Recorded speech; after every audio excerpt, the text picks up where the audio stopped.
position in Gaza after he retired and left, he says, when he saw American colleagues and the IDF killing civilians. The soldier is Lieutenant Colonel Anthony Aguilar, a Special Forces veteran of the U.S. Army's Green Berets. He's in Washington. I spoke to him from a spot just near the Gaza border. I witnessed the Israeli Defense Forces shooting at the crowds of Palestinians.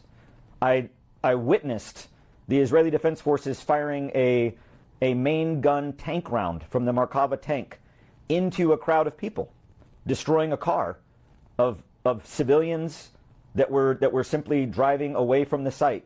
I witnessed mortar rounds being fired at the crowds of people to keep them controlled.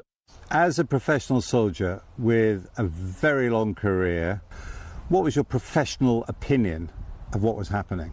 My professional opinion of how the sites were established was what I would describe as amateur. Inexperienced, untrained, no idea of how to conduct operations of this magnitude. That would be my most benign assessment.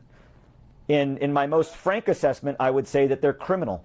In my entire career, have I never witnessed the level of brutality and use of indiscriminate and unnecessary force against a civilian population, an unarmed, starving population.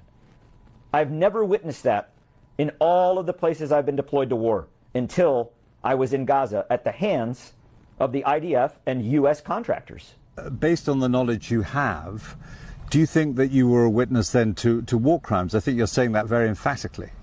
Without question, I witnessed war crimes. I witnessed war crimes being held by the Israeli Defense Forces, without a doubt, using artillery rounds, mortar rounds, firing tank rounds into unarmed civilians is a war crime.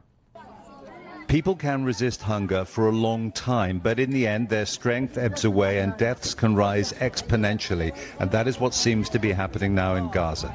Israel insists its forces have not targeted civilians.